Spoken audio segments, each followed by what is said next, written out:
Et salut tout le monde, bienvenue sur ma chaîne Lorenzo High Tech. Aujourd'hui on va parler de smartphones et particulièrement de la marque OnePlus. Tout simplement, il y a eu une conférence il y a une bonne semaine déjà. Ils ont présenté un très haut de gamme, le flagship, c'est le OnePlus 8T. Et oui, cette année il n'y a pas eu plusieurs modèles de OnePlus, ils ont fait qu'un seul modèle, mais il est plutôt performant. Du coup dans cette vidéo on va parler de ce OnePlus, le prix 600 €, donc c'est plutôt intéressant, surtout les caractéristiques que je vais vous donner. Mais avant de commencer la vidéo, si vous n'êtes toujours pas abonné à ma chaîne YouTube, abonnez-vous, elle est 100% high-tech. N'oubliez pas d'activer la petite cloche de notification pour être alerté lorsque je publie une vidéo.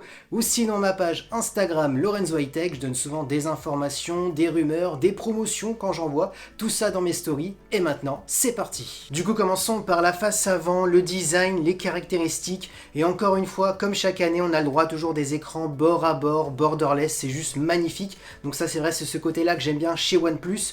Parlons des caractéristiques, on a une diagonale de 6,55 pouces, donc on est sur un grand format, avec une définition Full HD+, donc ça reste classique. Par contre, ce qui est intéressant, c'est qu'on a le droit à un écran AMOLED. Vous connaissez les avantages de l'AMOLED, plus de couleurs, plus de contraste, ça consomme beaucoup moins d'énergie, on a des noirs profonds, donc c'est ça l'avantage. Aussi, ce qui est intéressant, et bien entendu, c'est le taux de rafraîchissement. On a un taux de rafraîchissement de 120 Hz, et oui, ils l'ont annoncé, avec aussi un échantillonnage de 240 Hz. Vous connaissez les avantages, plus de fluidité dans la navigation, plus de fluidité aussi pour les jeux vidéo, donc c'est vraiment fait pour ça. Donc là on a vraiment un superbe écran. Ensuite, comme sécurité, on a un capteur d'empreinte qui est sous l'écran, donc ça aussi pour ma part c'est ce que je préfère par rapport au capteur d'empreinte qui soit au dos, soit sur la tranche du smartphone.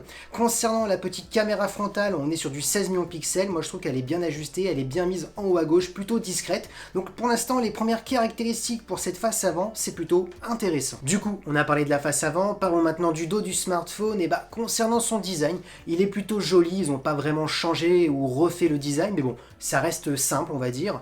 Parlons des caractéristiques, on voit un bloc photo, il y en a 4, donc ce qui est intéressant c'est qu'on aura plusieurs possibilités en termes de photos. Rentrons dans les détails, on a un capteur principal de 48 millions de pixels, donc intéressant, on aura énormément de détails, surtout pour les personnes qui aiment bien faire de la retouche photo ou zoomer dans la photo, parce que plus vous avez de mégapixels, plus vous avez de détails. Ensuite, on a un ultra grand angle de 16 millions de pixels, intéressant pour faire des photos à plan large, notamment de paysages, donc ça c'est bien. On a ensuite un capteur monochrome de 2 millions de pixels qui permettra d'avoir des photos en noir et blanc. Et on termine par un macro de 5 millions de pixels, ce capteur permettra de faire des photos d'objets ultra près. Et concernant la vidéo, on filmera jusqu'à de la 4K 60 images par seconde. Moi je trouve que c'est parfait pour la vidéo, parce que oui, il y a certains peut-être qui vont me dire oui, il n'y a pas de 8K, il y a Samsung qui propose de la 8K, il y a d'autres marques qui proposent de la 8K.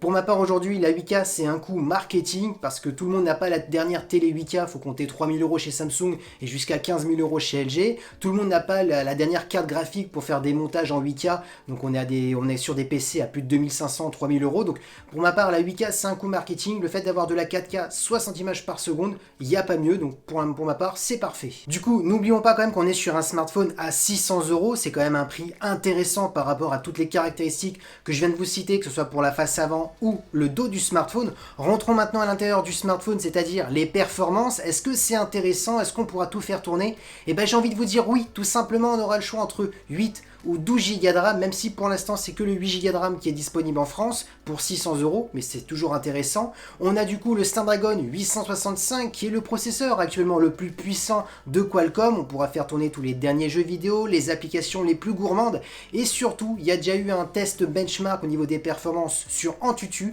Le OnePlus 8T est plus performant, il a eu un meilleur score que le OnePlus 8 Pro qui était le modèle le plus performant chez OnePlus. Donc là ce qui est intéressant c'est qu'on voit bien qu'ils n'ont pas juste fait un copier-coller, ils ont re-optimisé le software pour être plus performant que le OnePlus 8 Pro. Donc là c'est bien, on voit que OnePlus n'a pas fait juste un copier-coller. Concernant le stockage, on aura soit du 128 ou du 256 Go. Moi je trouve ça c'est bien d'avoir directement du 128 Go parce que c'est quand même pas mal, c'est un gros stockage. Ensuite concernant la batterie, c'est plutôt intéressant, on a une batterie de 4500 mAh, donc ça reste une bonne batterie, mais ce qui est plus intéressant c'est sa recharge rapide de 60 65 watts et oui, on pourra avoir une recharge ultra rapide et aussi le chargeur est compris dans la boîte, donc ça c'est bien. Concernant les connectivités, on aura de la Wi-Fi 6, ça fait plaisir. Beaucoup de constructeurs encore délaissent la Wi-Fi 6 qui est une Wi-Fi beaucoup plus intelligente qui permet d'avoir un meilleur haut débit, surtout pour les jeux vidéo, donc ça c'est bien. On aura du Bluetooth 5.1 de dernière génération, donc ça aussi c'est intéressant, et du type C pour le recharger. Du coup on arrive à la fin de vidéo et ça y est, c'est mon bilan. Je vais vous dire les points positifs, les points négatifs sur ce smartphone.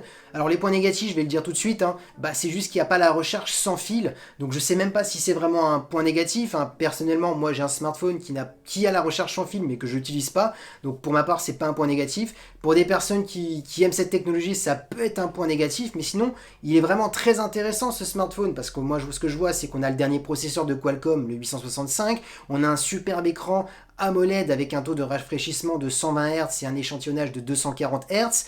Je sais que OnePlus cette année se sont améliorés aussi en termes de photos, parce qu'on sait que c'est pas les meilleurs, mais ils ont encore réamélioré la qualité photo. D'ailleurs, il y a eu des journalistes qui ont eu la chance de pouvoir le tester en avant-première et ils l'ont mis presque en égalité sur certains clichés avec le Google Pixel. Et on sait que le Google Pixel 5, que Google est très fort au niveau du software, donc on voit qu'on a une confirmation que OnePlus n'a pas menti, qu'ils ont réoptimisé la photo. Pour 600 €, c'est quand même plutôt intéressant parce que même les marques chinoises, comme un petit peu Xiaomi, sur certains modèles, on voit qu'à 600 €, ils ont peut-être pas d'écran AMOLED, mais ils ont le dernier processeur, le 865, ou sinon l'inverse, ils ont un processeur moins puissant, mais ils mettent de l'AMOLED ou ils n'ont pas du 120 Hz. Donc là, je trouve que OnePlus a baissé ses prix, ils veulent attaquer un petit peu les marchés chinois, donc les autres petites marques chinoises, donc c'est intéressant. Ou sinon, ils s'attaquent un petit peu aussi à Samsung. Faut pas oublier qu'il y a le Samsung Galaxy FE Fan Edition qui est sorti à 600-700 €, avec pratiquement presque les mêmes caractéristiques. Donc là, ce OnePlus, je pense qu'il va faire mal à certains. Pour qui il est destiné? Là j'ai envie de dire pour tout le monde, soit pour un gamer qui veut les dernières technologies, là on a le dernier processeur, on a aussi la compatibilité 5G, j'ai oublié de le dire, vu que le 865 est compatible 5G, donc voilà, ou sinon une personne lambda, mais qui veut avoir un smartphone qui dure dans le temps, et celui-ci, ça va vous durer pendant pas mal d'années, parce que plus vous avez un gros processeur, plus vous pourrez avoir les dernières mises à jour au fil des années, donc voilà pour qui il est destiné. Et voilà, cette vidéo est terminée, j'espère qu'elle vous a plu, si c'est le cas, n'oubliez pas le petit pouce like, de vous abonner sur ma chaîne et d'activer la petite cloche de notification pour être alerté lorsque je publie une vidéo, ou sinon à ma page Instagram, je donne souvent des informations, des rumeurs, des promotions, tout ça dans mes stories, et maintenant je vous dis à très bientôt.